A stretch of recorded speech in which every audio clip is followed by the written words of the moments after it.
মাত্র 15 বছর বয়সে 8 জন মিলে ধর্ষণ করেছিল সুনিতা কৃষ্ণানকে। জীবনে প্রায় 14 বার শারীরিক নিগ্রহের শিকার হতে হয় সুনিতাকে। সুনিতা কৃষ্ণানের ছোটবেলা থেকেই শুরু করা যাক। সকলেই একটু মন দিয়ে শুনবেন প্লিজ। সুনিতা কৃষ্ণান যখন 8 বছরের কিশোরী, তখন থেকেই তার মন কাঁদত অন্যের জন্য। সুনিতা নিজে নাচ শিখতে শিখতে সেই বয়সেই নাচ শেখাতে শুরু করেছিল মানসিক প্রতিবন্ধী শিশুদের।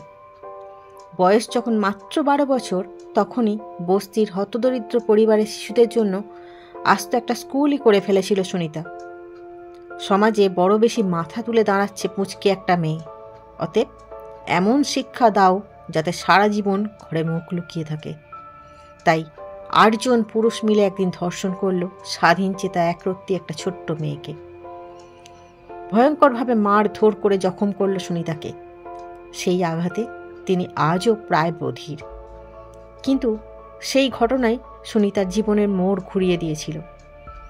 ঘরের কোণে মুখ লুকিয়ে না বেঁচে থেকে সমাজের দেওয়া কলঙ্কের মুখে চুনকালি মাখিয়ে সুনিতা একাই রাস্তায় নামলেন। তার উচ্চতার সামনে এবার মুখ লুকিয়ে ফেলল ধর্ষকেরা। ব্যাঙ্গালোরের সেন্ট জোসেফ কলেজ থেকে পরিবেশ বিজ্ঞানের স্নাতক ও ম্যাঙ্গালোর থেকে MSW মেডিকেল সাইকিয়াট্রিক করলেন। তারপর একাই ঝাঁপিয়ে পড়লেন সমাজের বিভিন্ন স্তরে নারীদের ওপর যৌন শোষণ ও নারী পাচার রুখতে। বিনিময়ে সুনিতাকে হারাতে হয়েছে অনেক কিছু। 1996 সালে ব্যাঙ্গালোরে মিস ওয়ার্ল্ড কম্পিটিশন হতে বাধা দিয়েছিলেন সুনিতা। নারীকে পণ্য হতে দেবেন না তিনি। সেই কারণেই সুনিতা বাধা সৃষ্টি করেন মিস ওয়ার্ল্ড কম্পিটিশনে। সেই অপরাধে সুনিতাকে জেলে যেতে হলো।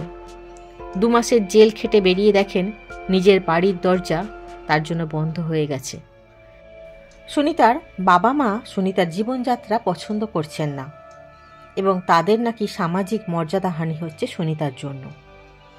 নিপীড়িতা মেয়েগুলোর মতোই সুনিতার জীবন থেকে হারিয়ে গেল তার পরিবার। সুনিতা একা চলে এলেন হায়দ্রাবাদ। সেই সময় হায়দ্রাবাদের মেহবুব কি মেহেন্দি নামের এক খ্যাত নিষিদ্ধ পল্লী থেকে যৌনকর্মীদের উচ্ছেদ করে। সেই নিষিদ্ধ পল্লীর ঘরেই যৌনকর্মীদের সন্তানদের জন্য স্কুল এবং পেশা হারানো যৌনকর্মীদের জন্য হাতের কাজ শেখানোর ব্যবস্থা করলেন সুনিতা। সমাজকে নগ্ন করতে লাগলেন নিজের ব্লগের পাতায় পাতায়।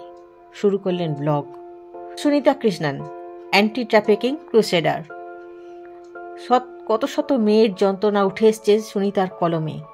সেখানে আছে একটি 4 বছরের মেয়ের কথা, যাকে ধর্ষণ করেছে তারই বাবা, কাকা, দাদা, খুড়তুতো ভাই ও প্রতিবেশীরা। ব্লগের মাধ্যমে সুনিতা জানিয়েছেন কিভাবে নারী পাচারের নিত্য নতুন পদ্ধতি বার করেছে পাচারকারীরা।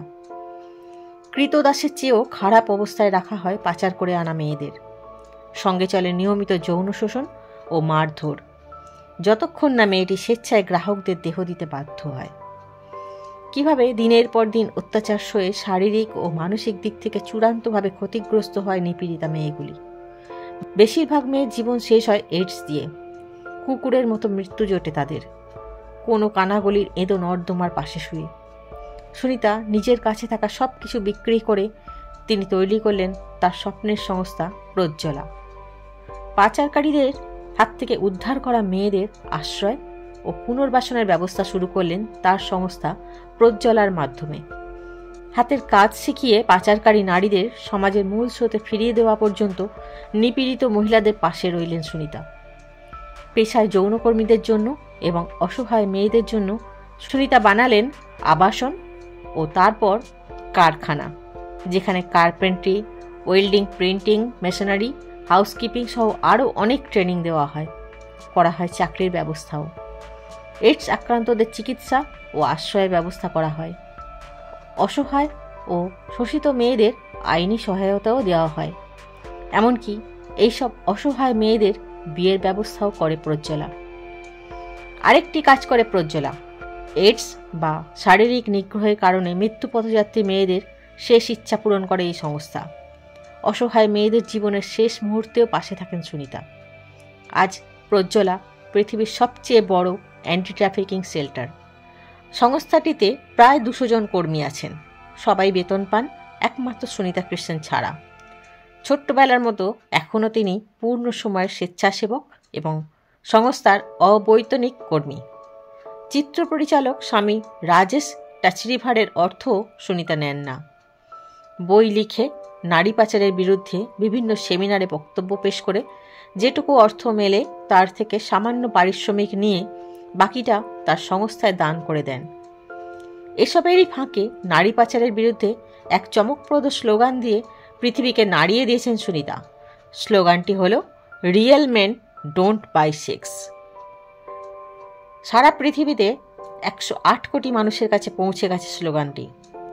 সুনিতা পেয়েছেন পদ্মশ্রী পুরস্কার 2016 সালে সহ প্রচুর দেশি এবং আন্তর্জাতিক পুরস্কারও।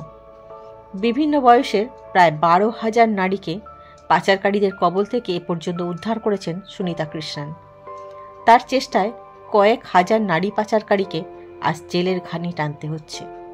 তবুও আজও সমাজের বাধার সম্মুখীন হতে হয় তাকে। এখনও অবধি মোট 14 বার শারীরিক নিগ্রহের শিকার হয়েছেন সুনিতা।